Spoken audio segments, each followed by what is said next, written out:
Prescriptive non. I'm going to start over because we just started the recording. Welcome to Monday Night Reading. This is an event we started because it is rare for prescriptive nonfiction authors to get a chance to do a reading like fiction authors and some other nonfiction authors get to do. So we thought that's silly. We want to change that and give reading opportunities for nonfiction authors. The authors that we present here are top three book workshop alums who have worked very hard to write excellent must-read books that people love and recommend, and it has become a milestone, a rite of passage in our community to do a Monday night reading. Tonight, we are so excited. We have Janet Ply, who is here to read from her book, Practical Leadership. Hey, Janet. Hi. Hi. Laura's going to introduce Janet, and then I'll tell you how everything will roll. I would love to introduce my friend to everyone here. So, Dr. Janet Ply knows how things work. From a childhood on a dairy farm to leading the charge in boardrooms, from exploring the earth underwater and flying overhead. Oh, and her 4 degrees in mathematics, engineering, procurement and acquisitions, and a PhD in information technology. She spent her life learning and then fine tuning what she's learned into strategic decisions for herself and her many clients. She is a serial problem solver. Janet serves as a corporate rescue expert brought in by companies from startups to the Fortune 50, repairing critical initiatives by developing clear, system thinking frameworks into actionable steps that anyone at any level can implement. She's passionate about providing clients with practical guidance, technical people who want to be successful leaders. She helps them become leaders who people want to work for and who are known for getting results. She believes everyone deserves to work for a great leader. Janet and her partner live in Arkansas because it's close enough to Texas where we have better barbecue. And I will put in the chat how you can stay connected to Janet. Wow, Laura, would you send me that bio? I don't have that. That's because Laura writes them the way that she wants to say them. It's an honor to have her read your bio. Janet, okay, so how it's going to work tonight is Janet's going to read from her book. In between, I'll be asking Janet some questions. If you have questions, you are welcome to put them in the chat, and hopefully we can get to them. If not, Janet does get the chat, and maybe she can follow up with you later. We also would really love for you to, if it fits your budget, pick up a copy of the book if you don't have it. But if you do have it, do you have it next to you? Do you think you might want to show us if you have it? It's right behind Jacob. Who's got it? There, I see Deborah's got it. I know Gina already held hers up. Laura's waving hers. Who else? Awesome. If you don't have it, if it fits your budget, we'd love for you to pick up a copy at any retailer that fits for you. Thank you, Vicky. Thank you for ordering. And please put it in the chat if you did order so we can thank you. It's also really helpful if you purchase today, that helps with the algorithm for getting people excited about Janet's book. And Janet, you know what I'm going to ask you, right? How cold is it where I am? For whom did you write this book? Um, the um, the people I wrote this book to is who it's dedicated to, which is to all the high achievers who stepped into leadership roles without a playbook and were expected to figure it out. I love it. And what is your core message to those readers? The core message is that leadership is not an art or a mystery to be solved. It's tactical and can be learned. Awesome. I see Steve holding up his Kindle. That works, Steve. Thank you so much for getting that. And what is your promise to readers, Janet? My promise to the readers is by the end of this book, you'll have the tools and processes that you need in order to build trust, get results, and change lives. Love it. I think I saw, is it Mickey? You had yours up? Yes, looking good. Amazing. Thank you for picking that up. Okay, so how this works is Janet is going to do a reading, and we like to give positive feedback, and we would specifically like to give it in the chat. Those of you that are used to our readings, if you could lead the way and share, we like to just jot down something that resonates in the chat, and then we share it with Janet at the end, and it's really special. Also, I just want to make a note for your scheduling purposes. At 10 minutes to 8 Eastern, so in 45 minutes, we are going to do something really special for Janet. It will not cost you a thing.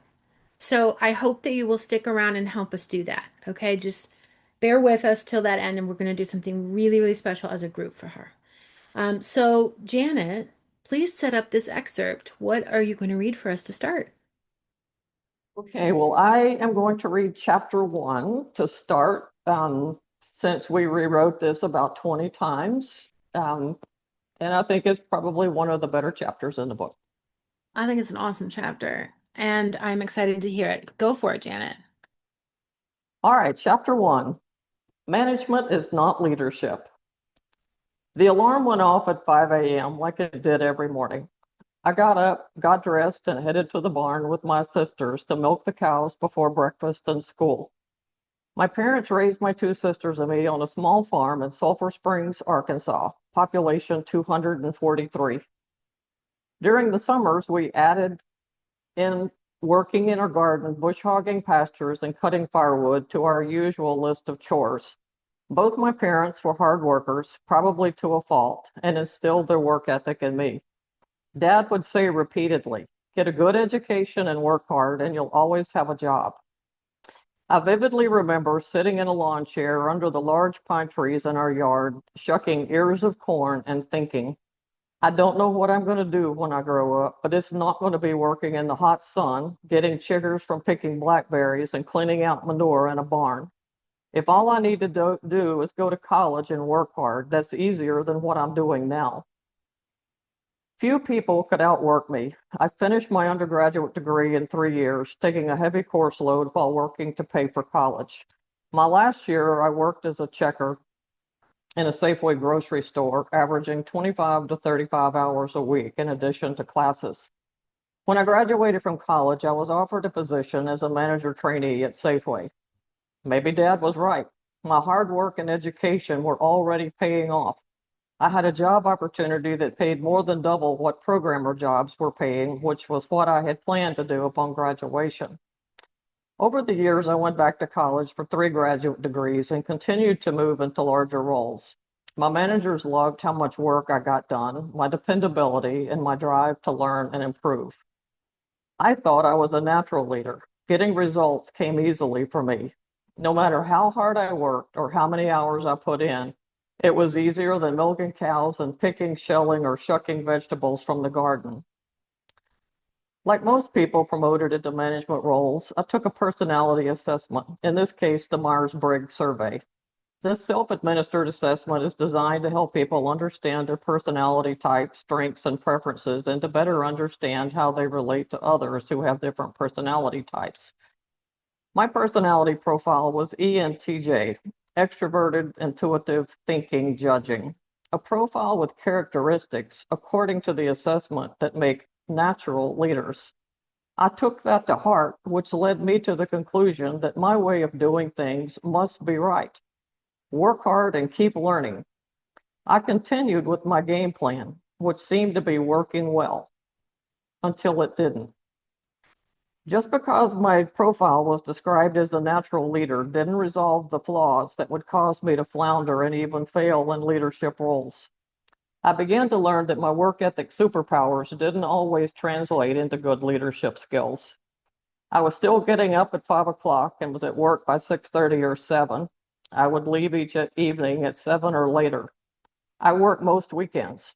My to-do list kept me focused, and my reputation for getting things done fed my ego. And then it all changed. The leaders where I worked participated in a 360-degree feedback review. A survey was sent to each leader's direct reports, peers, managers, and others we worked with, asking for feedback on our performance. Yes, the results of my survey gave me kudos for hard work, but other comments hit me like a ton of bricks. Some of the feedback said that people saw me as intimidating and rigid and as someone who moved too quickly. During interactions, I could be insensitive to people's feelings. Not everyone wanted to work with me. One commented that it was my way or the highway. When I met with the company representative who administered the survey to review my results, I sat in the meeting with my arms folded and said, I run the project management office. I'm on the hook for the successful delivery of more than 75 projects totaling tens of millions of dollars.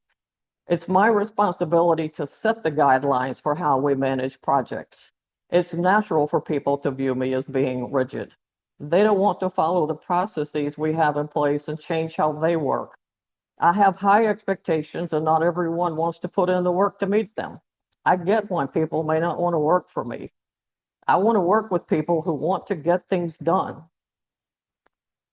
I went home at the end of a 12-hour day and sulked. I felt like all my hard work and achievements didn't mean much. I couldn't stop thinking about the comments. Janet's too rigid. Janet wants things done her way and isn't open to the opinions of others. Janet can be intimidated and shuts people down when she meets with them if they disagree with her. I started wondering if maybe I wasn't cut out to be a leader. The next day, I met with my manager, Mike, who was also a good mentor. He had read the survey results and knew I'd be upset. Janet, you are a valued member of the leadership team. You get more done in a day than most people do in a week. That's an important part of being a leader, and you've mastered that. The leadership is also about people. View the 360 feedback as an opportunity for learning about the human side. You'll be unstoppable. The importance of trust. That night, I went home and reflected on the 360 comments and my conversation with Mike. It honestly hadn't occurred to me, and I'd never received any training to warn or guide me, that my workaholic schedule was causing stress for others by setting a bar so high that they were missing personal and family time or working while on vacation. My philosophy was that we were being paid to get results. Anything that stood in the way of that was almost always just an excuse. And it wasn't like we were picking blackberries for 14 hours. This mindset created a massive lack of trust within my team, to which I was completely blind and candidly uncaring. They felt like when the rubber met the road, they couldn't trust me to act in their interest in a variety of areas, from allowing them time off when they needed to be with their families, to not being receptive to their ideas, to not taking into account their career goals and individual needs. Then things changed in my own life that made me realize that more important things exist outside of work. I became a co-parent to 2 young children, ages 1 and 2. The transition from the single lifestyle to parenting turned my world upside down. Until then, I had no idea of the sacrifices parents make to find daycare, to get their kids to doctor's appointments, or to attend their school, church, and sports events. I hadn't given much thought to how they stay up all night with a sick child and somehow muster the energy to go to work the next day and still do their job. Becoming a parent overnight felt overwhelming. I remember calling my younger sister with this advice: if you're going to have kids, do it now while you're young. You'll need all the energy you can get. During the same time, my mom started having health issues. Dad took her to numerous doctors for a diagnosis, yet her health continued to decline with no medical answers. I'd travel from Virginia to Arkansas when I could. One night after work, my older sister called to tell me that Mom had been diagnosed with ALS, also known as Lou Gehrig's disease. I was 1,000 miles away from her and felt a constant pull on my heartstrings because I couldn't be there for her as much as I wanted to be. I saw the sacrifices of my 2 sisters, making long drives to be with her on weekends and using vacation and holiday time to spend with her. They had to balance work and kids and their own lives. They were exhausted much of the time, and I was too far away to be of much help. During the first visit back home after her diagnosis, I could tell she was moving slower and resting more. But the next time I visited, she had started using a wheelchair. She always liked having a pretty yard and used a grabber to pick up pine cones and limbs as she wheeled around the lawn. The next visit after that, she was using an oxygen machine. Then a hospital bed replaced her normal bed. Every visit seemed to be a gut punch. It was during this time of dealing with a new family and my mom's terminal illness that I realized that I wasn't the only person navigating life's challenges. Several people at work shared that they too were dealing with aging parents, issues with kids, or their own personal struggles. In spite of this, many of my coworkers and team members took on extra burdens to cover for me when I needed it most. I didn't have to ask any of them. Once they knew my situation, they stepped up because it was the right thing to do. Combined with Mike's advice and the feedback from the 360, I'd reached a critical turning point in how I viewed my role at work. I realized that the work hard and learn game plan for success that Dad had given me had turned me into an excellent manager, capable of creating and executing processes, systems, and plans that got the best results and fast-tracked my career.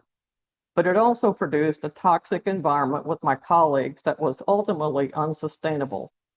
To be a true leader, I needed to apply the same systems-based tactics to learning how to lead people as I did for projects. Take a problem, break it down into its smallest components, research the root causes of the problem, develop solutions, test them, and tweak as needed. Leadership is easier than you think. It's tactical. The people side didn't come easily for me. Humans are messy. Everyone has different perspectives, opinions, and ideas. Some work harder than others. Some are introverts and others are extroverts.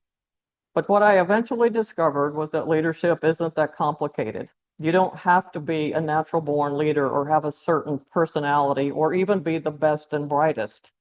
You don't need 500 hours of leadership training or to work 60 hours a week or visit a coach or a therapist to make you a better leader. It doesn't need to cause the physical toll and emotional pain associated with anxiety, overwhelm, frustration, and self-doubt. Leadership isn't an art or a mystery to be solved. It's tactical and can be learned.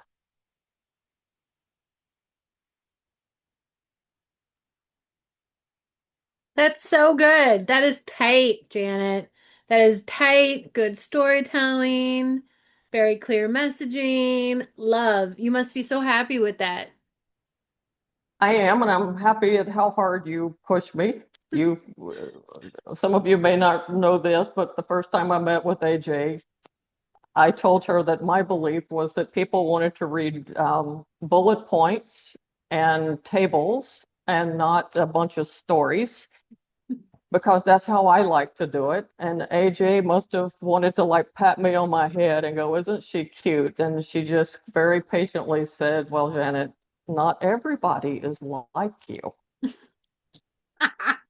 You're a rare bird, Janet. It's true. I was thinking of you, by the way. I was coming home from Boston this morning and I drove by and there was an Airstream dealership. And I'd never seen an Airstream dealership before. And I thought of you instantly and what a coincidence. Explain why I would consider that a coincidence to those who don't know this about you. Oh, well, Tammy and I like to go airstreaming. So we have been on a number of camping trips. And one time we were actually in Austin, Texas, when I was doing a live edit. Um, Laura may remember this, being in Dallas, and there was this terrible thunderstorm. And here we are in this tin can, and we weren't quite sure if we were going to get like struck by lightning during live edit, but that still did not hold us back. And we still continued with live edit. And clearly we did not get struck by lightning. Live edit must go on. Yes, absolutely.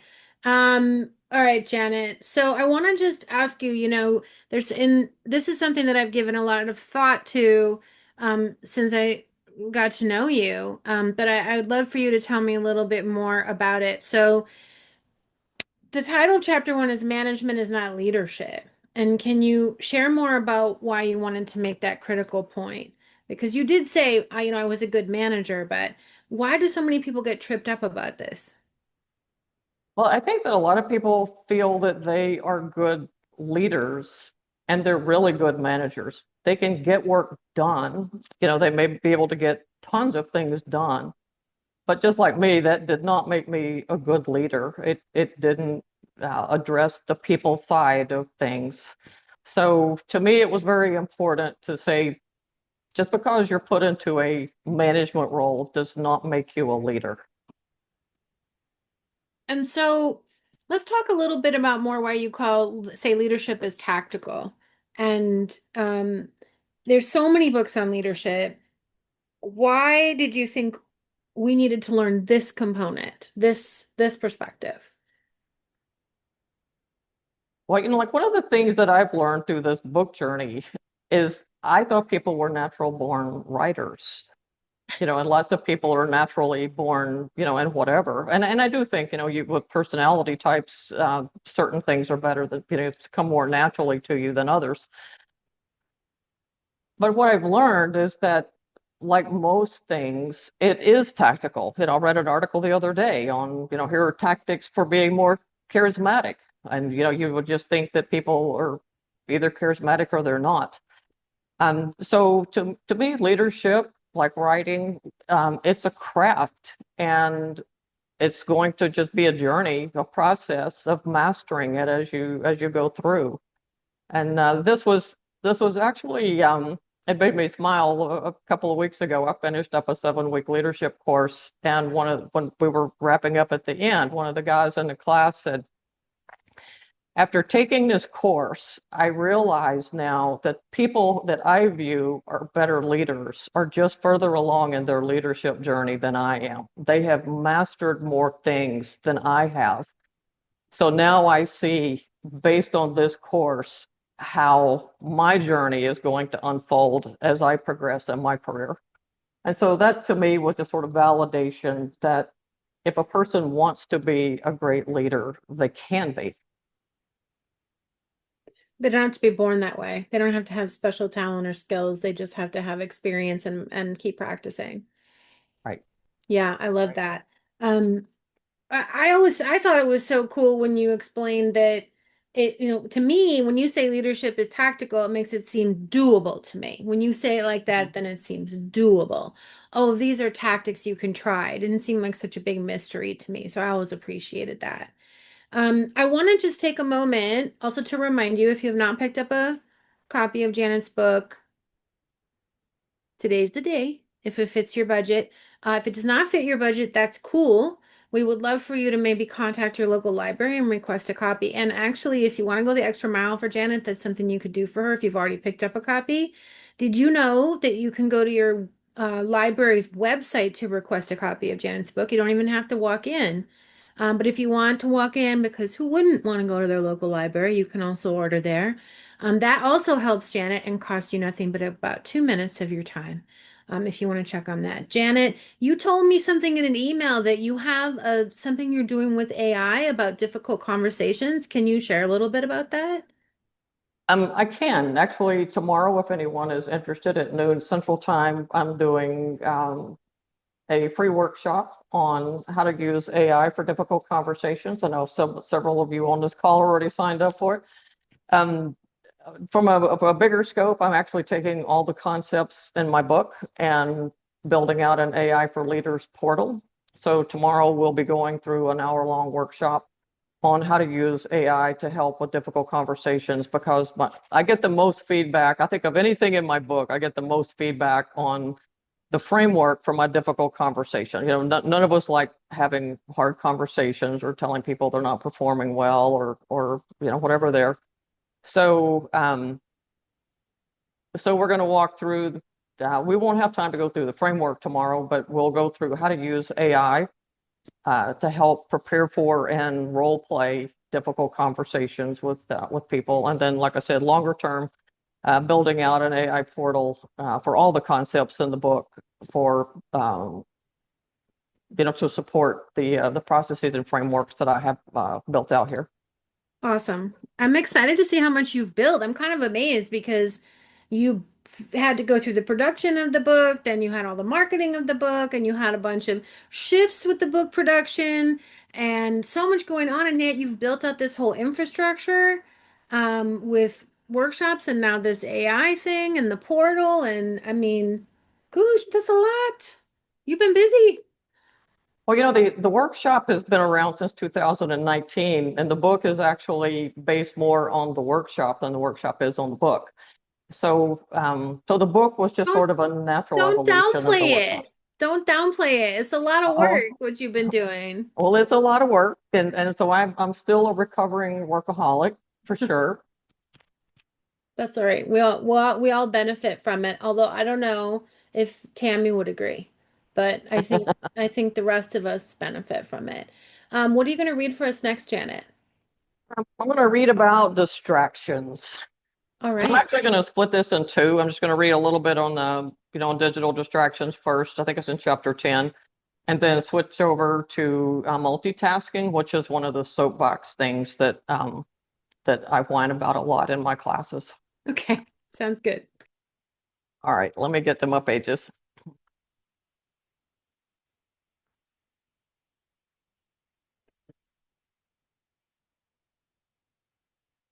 All right, chapter 10, the importance of focus.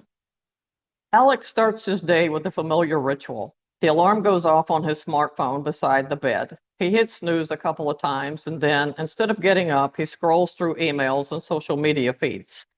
He decides to respond to a few of the messages and comment on a couple of posts before rolling out of bed. The short time he had planned to spend on his phone has now become an hour, and panic sets in as he realizes he's late for work. He dresses quickly, skips breakfast, and heads out the door. Alex's day is derailed before it even begins. Can you relate? This happens to all of us. Social media, marketing and advertising, and other companies employ large numbers of people whose sole purpose is to figure out how to get your attention, to create an addiction to your electronic devices and applications. The goal is to make the interaction sticky. Digital addiction is one of, if not the greatest distraction in the workplace and home, making it nearly impossible for many people to focus for more than a few minutes at a time. Darren Hardy, author and success coach, refers to digital distractions as weapons of mass distraction. A survey conducted by review.org of people 18 years of age and older about their phone habits revealed that in 2023, Americans checked their phones 144 times a day with an average of 4.5 hours of screen time. 89% checked their phones within the first 10 minutes of waking up. About half the time, 52%, people check their phones during business hours. How often do you check your phone? Do you look at it during meetings when you should be paying attention? Do you feel like part of you is missing if you go to the bathroom and don't take your phone? What is your average weekly phone screen time? Distractions and how to minimize them. A study conducted at the University of California at Irvine reports that it takes 23 minutes on average for a knowledge worker to regain their focus after an interruption. Co-author Gloria Mass defines an interruption as one that requires thinking, one that makes you take your focus off a task and apply it to something else. For example, if someone interrupts you with a question about what they need to present at a meeting that requires you to stop what you're doing and think about the meeting purpose, other meeting topics, and help them prepare for their part, the cognitive penalty is high. If somebody stops by and asks what time is everyone meeting for happy hour, the impact is much less. Consider the effect on productivity for a software engineer who is contemplating how to solve a problem. She may be weighing several alternatives and thinking through each one when the interruption occurs. If this lasts longer than 2 or 3 minutes, she will spend almost half an hour ramping up her thought process to get it back to where it was before the interruption. Think about the impact that 3-minute interruptions could have on team productivity, not to mention errors. 5 interruptions a day when working on cognitive tasks translates into almost 2 hours of additional time needed to ramp back up to the same level of thought. It's no wonder so many people leave work each day wondering what they accomplished. It gets worse. David Rock, author of Your Brain at Work, describes how distractions are not only frustrating, but also exhausting. Regaining the thought process after an interruption requires energy, which decreases with each interruption. The more you're interrupted, the less energy you have, which equals less capacity to understand things, make decisions, recall needed information, or memorize things for long-term memory. As a result, you could make mistakes on important work or lose the ability to come up with great ideas and insights. Okay, so now I want to skip down to multitasking. The illusion of multitasking.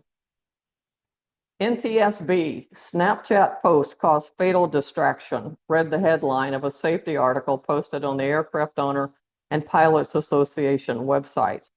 The National Transportation Safety Board, NTSB, found that the pilot was distracted by posting to social media in flight during a low-altitude pipeline patrol.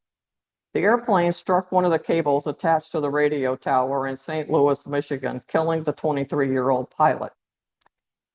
Based on the known information, it is likely the pilot was distracted while he used his mobile device in the minutes before the accident, excuse me, and did not maintain an adequate visual lookout to ensure a safe flight path to avoid the radio tower and its guy wires, the NTSB stated in the final report.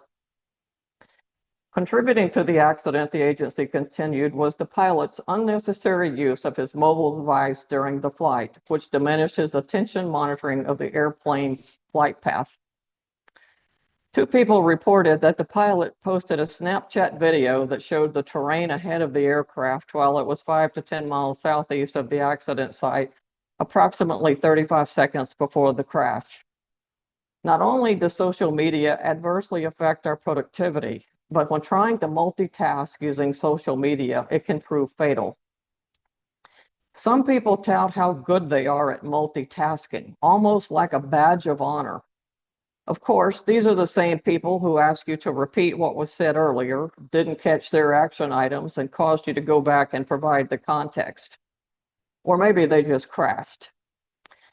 Multitasking is only successful when a cognitive or thinking task is done with a task that is habitual, such as taking a walk. Even then, the ability to do both is not optimal. How many times have you stepped off a sidewalk or tripped over something while walking and texting, or missed your exit while driving and talking on your phone? It's not possible for our brains to do 2 cognitive tasks at the same time. We may think that's what we're doing, but it's really task switching when more than one cognitive task is being done. A study done by Harold Pashler showed that when a person attempts 2 cognitive tasks at once, their cognitive capacity drops. Working on 2 tasks at once took longer and resulted in more errors. When accuracy is important, like landing an airplane, trying to multitask is a really bad idea. Shifting attention from one task to another burns up oxygenated glucose, the fuel needed by your brain to stay focused. Task switching throughout the day quickly depletes this fuel and leaves you feeling more stressed and exhausted with few accomplishments. Research by Joshua Rubinstein, David Meyer, and Jeffrey Evans showed that switching between tasks can cost as much as 40% of a person's productive time. Think about this for a minute. Almost half your time is wasted when you switch between tasks all day. Could you use an extra 15 to 20 hours a week to get more done? Stop task switching and instead implement focused blocks of time to work on one thing at a time to get more done than you might imagine. Multitasking doesn't just waste time, it increases mistakes, adds stress, and leaves you feeling scattered instead of feeling like you've accomplished work of value. I love how your personality shines through in that, Janet. It's very, very you. Very you. I love that. I love your tone and that it's consistent throughout. Can you talk a little bit, Janet, about how you came up with the overall framework for the book?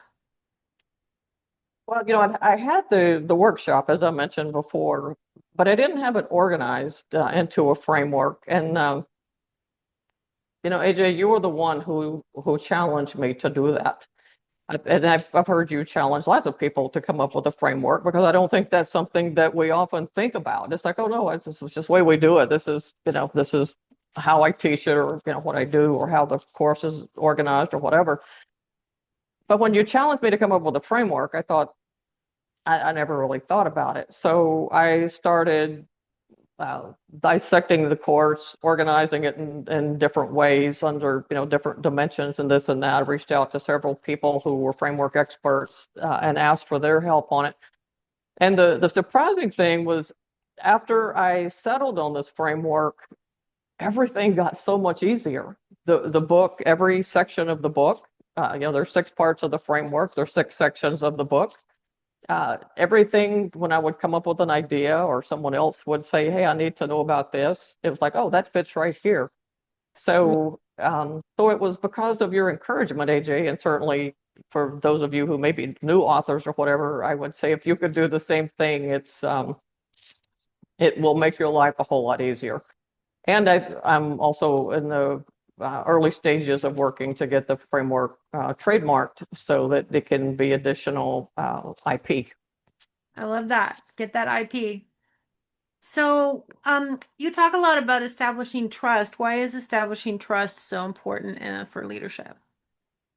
Well, you can tell from the first chapter that I didn't really think too much about trust. In the beginning, it's like, let's just get it done, get it done, get it done. But through the research and my own learning and all, there was something called the Aristotle Project that many of you may have heard of, where Google did a very large research project to find out what made teams the most productive. And the number one factor turned out to be psychological safety. And obviously, you can't have psychological safety if you don't have trust. And if you don't feel like, you can push back on people or bring your ideas to bear or, provide feedback to other people. So I learned very quickly, as I got older, that when people trust you to do the right thing, they'll almost follow you anywhere.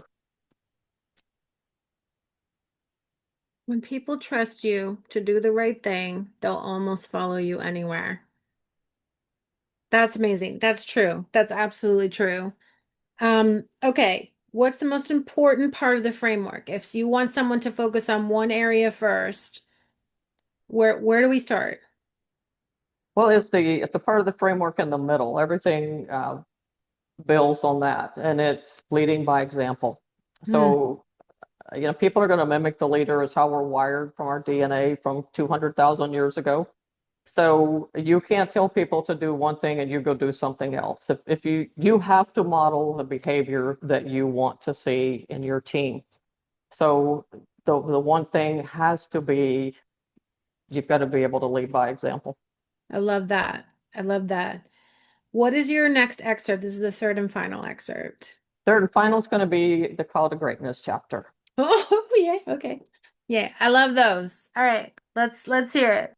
All right, let me go find that one.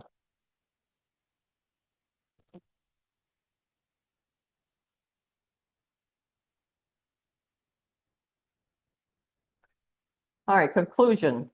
Changing lives.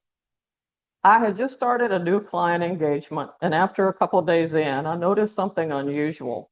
Most of the employees left the office early one afternoon. Curious, I asked where everyone had gone.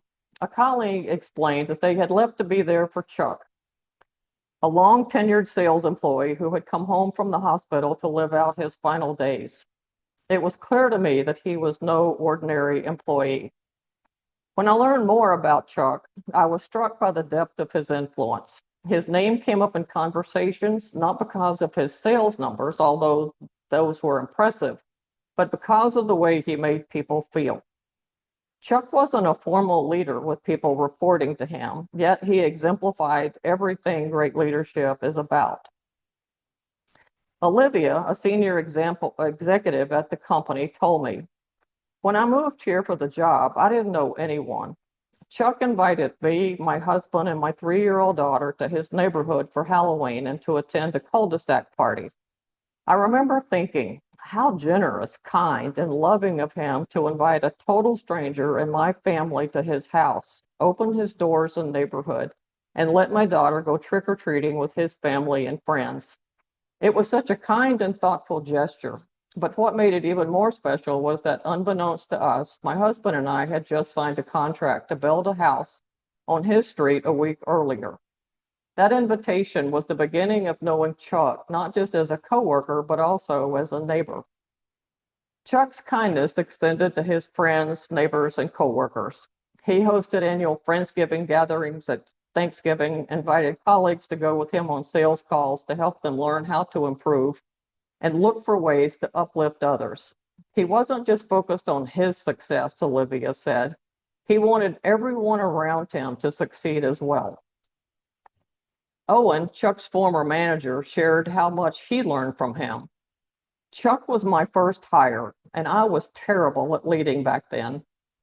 One day, Chuck pulled me aside and said, I appreciate the job and working here, but my job is to make you look good.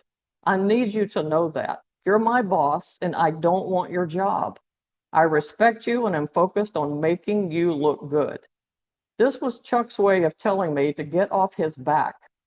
The truth of the matter was that I had micromanaged him. After that conversation, I noticed that he recognized challenges I didn't even see and was quite capable of doing his job. It took me several years to realize that Chuck had told me I was doing a bad job as a leader without telling me I was doing a bad job. He looked for ways to help people improve in a constructive way. Chuck excelled in sales, consistently ranking as one of the company's top performers, but his real gift was his ability to connect with people. He had no concept of time when he was talking with someone, Owen said. If you were with Chuck, you were the most important person in the world. He gave you his full attention, no matter what else was going on. At the heart of Chuck's life was his wife and children. When he was home, he was a dad and a husband first and foremost, present for his family. He balanced family time with his busy travel and work schedule, never forgetting that they came first.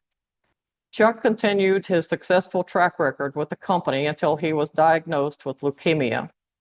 When one of the treatment options was a bone marrow transplant, more than 300 people volunteered to be tested to determine whether they were a match for him.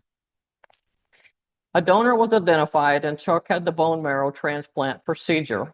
It was successful for a while, but the leukemia came back soon after, more aggressively than before. Still, Chuck stayed positive and upbeat.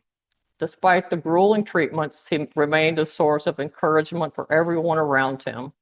He continued to walk his dog to the neighborhood mailboxes, always smiling, even though his body was noticeably changing as the cancer continued to spread.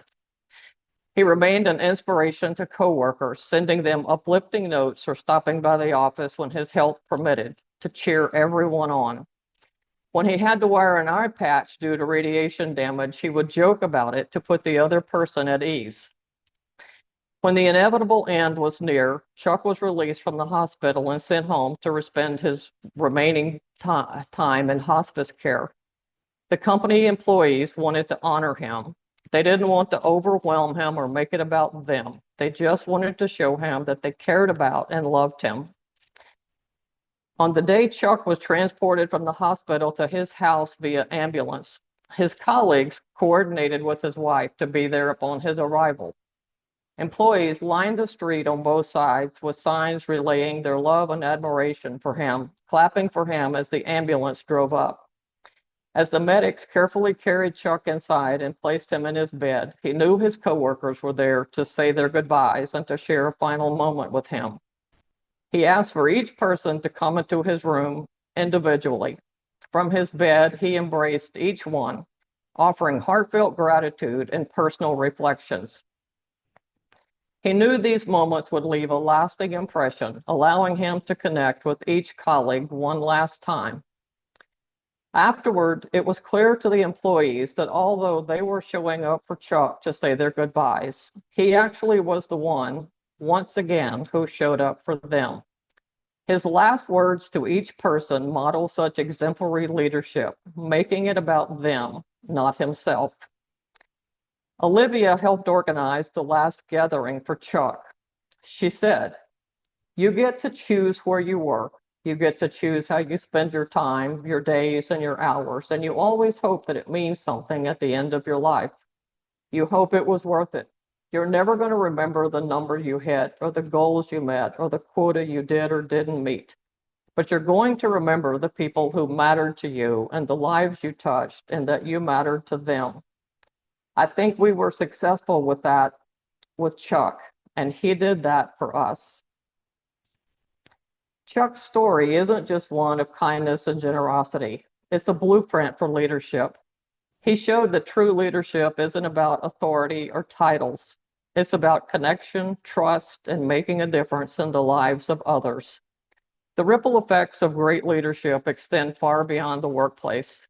When you lead with empathy, purpose, and intentionality, you inspire better performance at work and create a positive impact that touches every area of people's lives. Employees who feel valued and supported by their leader carry that positivity home.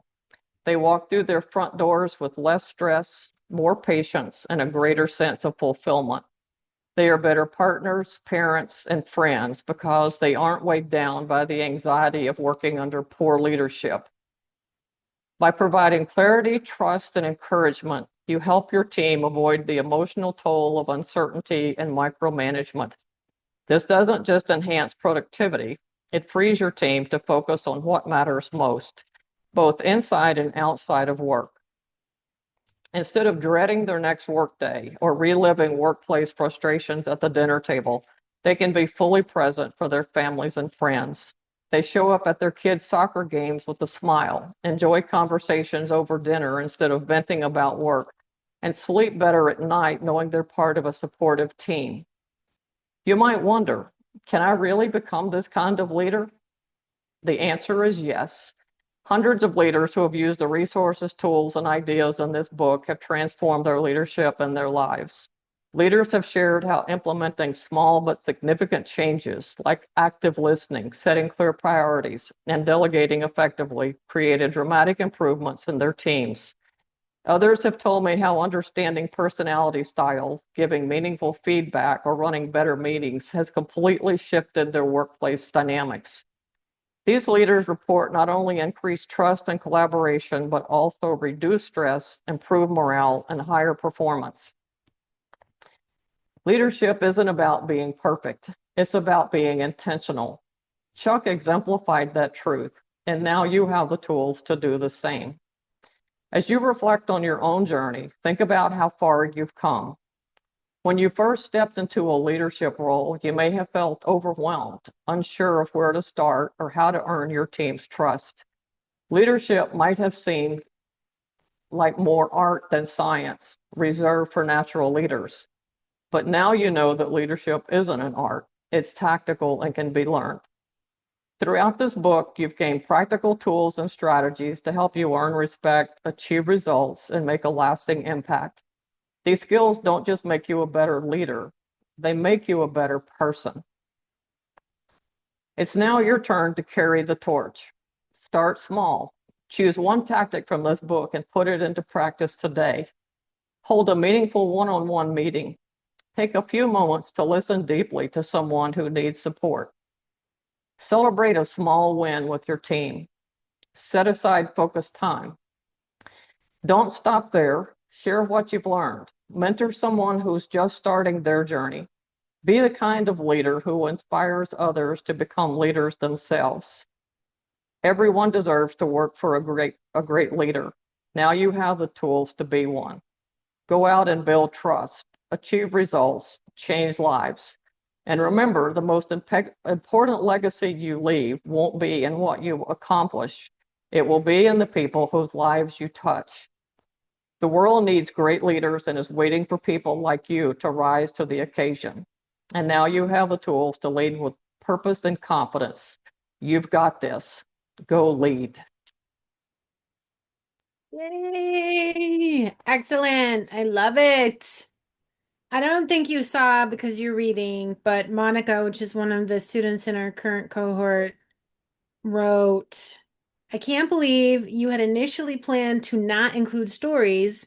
You're a natural storyteller, heartfelt and genuine. There We've was nothing natural about those stories, I can tell you that. They Nothing. they were amazing. Thank you so much for sharing them with me and the world. You're very See? welcome. But see, it's just testament that if you listen to AJ and you follow her guidance, follow her process, trust the process, and also trust that she's going to give you a lot of great help in the live edits. That's Thank you for saying that, but I knew you had it in you. See, you had it in you. It's beautiful. Well, thank you. Yes, it's beautiful, Janet. Okay, so I want to ask you the question. We're at the hour where we're about to do something for you. We ask you the question that I love to ask most of all, which is what is the change you want to see in the world through your book that is now out in the world? The main thing is I think everybody should work for a great leader. And so that's what I want. I want people to be able to read the book and become a great leader and continue their journey and help with the people's lives that they touch, change them all for the better. I love it. I think that's doable. I think that's a noble and doable goal. Okay. What was surprising about your author journey besides the things you've already shared? What was surprising? Thank you, Denise, by the way. I think the most surprising thing was I just thought I was going to start out and write a book and tell people, do a data dump of all this stuff in my head. And I, again, learned from you, AJ, it's not about what I want people to know, it's about what the reader wants. So it's always reader first. So that was important. So when I actually started listening to others and researching and interviewing people, I, I was so blown away by the generosity of so many people. I mean, some of those of you on this call even who shared, your stories and all with me. That was really touching. And then I think the other thing, I just thought this was going to be a book. And as I got closer to the end and certainly saw all the generosity of the launch team and all of that, it's turned into more of a mission now. It's not just let me write a book. It's like the everybody deserves to work for a great leader mission. And how Yes. can we all go out there and help them do that? Whether it's my book. I mean, Deborah just released a great book. Margaret Andrews just released a great book. So many people.